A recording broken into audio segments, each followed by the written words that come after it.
This one comes from the Highlands of Scotland, one that is growing at the moment in different markets around the world. There's a really clear consensus within our industry that we benefit from membership. We benefit from access to a single market that represents about a third of our exports around the world. We benefit from access to trade deals with lower tariffs and the removal of discrimination. And of course, the protection of Scotch whisky is also rooted in European law, and that's fundamental to the success of Scotch around the world.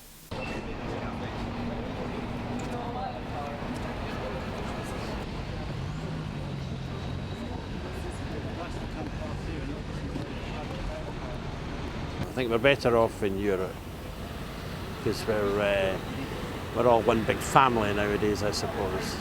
I would actually like to see our pound change to euros so I didn't have to keep changing money when I go abroad. But, no, I think it's a good thing. I think if we leave, then we're just, we don't know what the future holds. At least we know when we're in Europe a rough idea of what the future holds for us.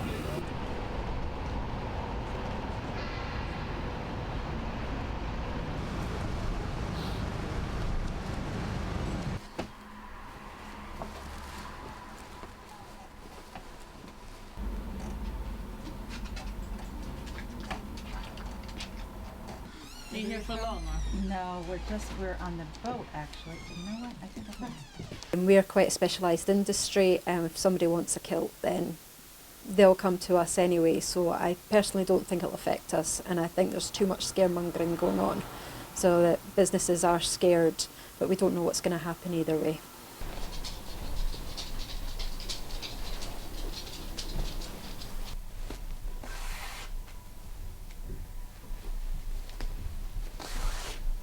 Well, personally, I think we should leave. I wanted independence for Scotland, and I don't understand why the UK, they were so keen to keep us on, why they want to get out of Europe. So I definitely want to leave the European Union.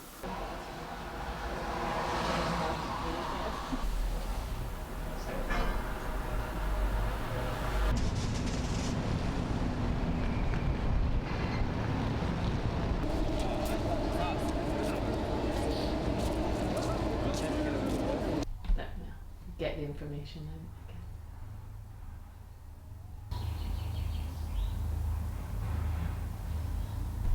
They're very, very clear from all of the parties, and there's also been a bit of a sense, if you like it, that it's kind of embedded now that being in Scotland is part of being in the European Union, and that's become part of the narrative that's accepted by all the political leaders. So there's been very, very little challenge to it in the debate.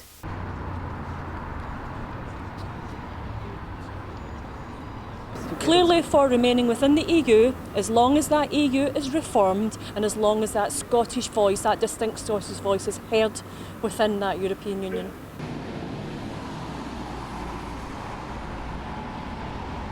When the decision is made on the 23rd to the 24th of June, when we start to see the results of that and what that means for Scotland, then people would possibly seriously rethink where we were in 2014, and that could be, that trigger for the people of Scotland to say no, enough, we want to be representing ourselves, and therefore a second independence referendum could be in the offing.